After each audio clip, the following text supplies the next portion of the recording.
Alors, une question qu'on se pose souvent, une entreprise investit dans les réseaux sociaux, d'accord, mais comment savoir si c'est vraiment rentable? Aujourd'hui, on va décortiquer une vraie proposition d'agence pour comprendre ce que ça veut dire concrètement d'externaliser sa présence en ligne, et surtout comment on transforme un simple profil en une machine à créer de la valeur.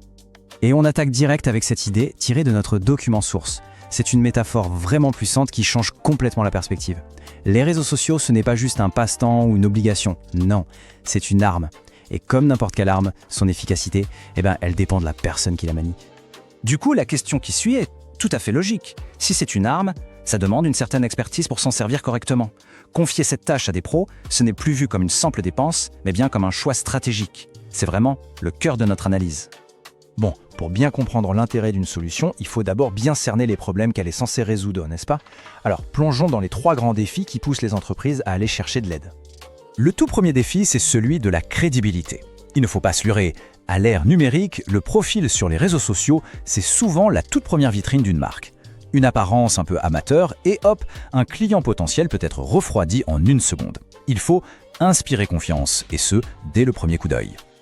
Ce qui est intéressant ici, c'est de voir que le professionnalisme, en fait, ça se joue dans les détails. Ce n'est pas juste une question de poster de temps en temps, non, c'est un tout cohérent. Une photo de profil bien pensée, une bio qui va droit au but, des visuels propres et une stratégie claire derrière tout ça. Chaque petit élément vient construire la confiance. Le deuxième gros point noir, c'est cette frustration de publier dans le vide, d'avoir l'impression de parler à un mur. Beaucoup d'entrepreneurs passent un temps fou à créer du contenu qui, au final, n'est vu par presque personne. L'enjeu, ce n'est pas de poster, c'est d'être vu, et surtout par les bonnes personnes. Et là, cette comparaison visuelle est parfaite pour comprendre le changement. D'un côté, on a des publications qui se perdent dans le bruit ambiant. De l'autre, des campagnes publicitaires ciblées qui transforment un simple compte en un véritable outil pour attirer des clients potentiels qualifiés. C'est le jour et la nuit. Enfin, le troisième défi, c'est peut-être le plus universel. La galère du quotidien, le manque de temps. Gérer efficacement ces réseaux sociaux, c'est un vrai travail à plein temps. Un travail qui détourne les chefs d'entreprise de leur cœur de métier. C'est une charge mentale et opérationnelle qui peut devenir énorme.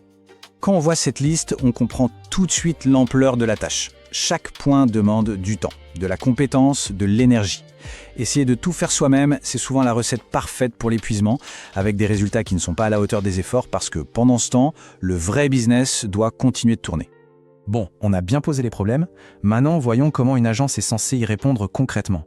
On va décomposer l'offre pour voir comment elle s'attaque point par point aux défis qu'on vient d'évoquer. Alors, la première chose qu'on remarque, c'est cette approche par palier. Toutes les entreprises n'ont pas les mêmes besoins ni les mêmes moyens. La logique, c'est donc de proposer différents niveaux d'accompagnement, en commençant par une fondation solide pour ceux qui démarrent. On commence avec la formule bronze, affichée à 100 000 francs CFA par mois. Pour information, c'est une monnaie utilisée en Afrique de l'Ouest et centrale. Cette formule, elle s'attaque directement au premier problème, la crédibilité. Pour ce tarif, l'agence met en place cette fameuse fondation professionnelle dont on parlait et lance une première campagne de pub. C'est le ticket d'entrée pour être pris au sérieux. Ensuite, on passe à l'étape supérieure. Pour ceux qui veulent non seulement une base pro, mais qui cherchent aussi à assurer une croissance régulière et qui a de l'impact. Et ça, c'est la formule Platinum à 300 000 FCFA. Là, on s'adresse à ceux qui veulent complètement déléguer la galère du quotidien. Ça inclut la base solide, bien sûr, mais en plus, il y a la création de contenu régulière, la modération et 2 campagnes de pub par mois pour accélérer. Ici, la délégation devient quasi totale. Et puis, il y a le dernier niveau. Là, on ne parle plus seulement de croissance, on parle carrément de domination. C'est pour les marques ambitieuses qui visent la première place sur leur marché, avec une stratégie complète, entièrement guidée par les données. Et c'est la formule Gold, à 500 000 FCFA. Ici, l'objectif change radicalement. Il ne s'agit plus de gérer une présence, mais bien de piloter une stratégie de domination. Ça intègre une analyse très poussée des performances, des ajustements constants pour optimiser le retour sur investissement.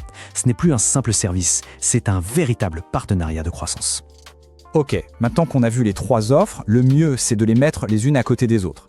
C'est souvent dans la comparaison directe qu'on saisit le mieux la valeur ajoutée de chaque niveau. Ce tableau résume tout. On voit très clairement la montée en puissance. L'objectif passe d'une base solide avec la bronze à dominer le marché avec la gold. Le nombre de pubs mensuelles augmente évidemment, mais le vrai changement, c'est la gestion de contenu et l'analyse stratégique qui n'apparaissent qu'à partir du niveau Platinum et qui deviennent vraiment le cœur du réacteur avec l'offre Gold. On passe de la simple exécution à un pilotage stratégique complet. Et cette citation, elle résume parfaitement la philosophie de l'offre la plus avancée. Le changement de mot est crucial. On passe de gérer, une tâche qui peut être passive, à piloter, une action proactive dirigée vers des résultats. Mais au final, tout cet effort doit servir un but précis. La question, ce n'est pas d'avoir un beau profil, mais d'obtenir des résultats commerciaux tangibles. C'est vraiment le point le plus important de toute la démarche. Voilà la distinction fondamentale. Les likes décoratifs, ça peut flatter l'ego, mais ça ne paye pas les factures. L'objectif d'un investissement professionnel, c'est de générer des prospects, des ventes et de construire la valeur de la marque sur le long terme.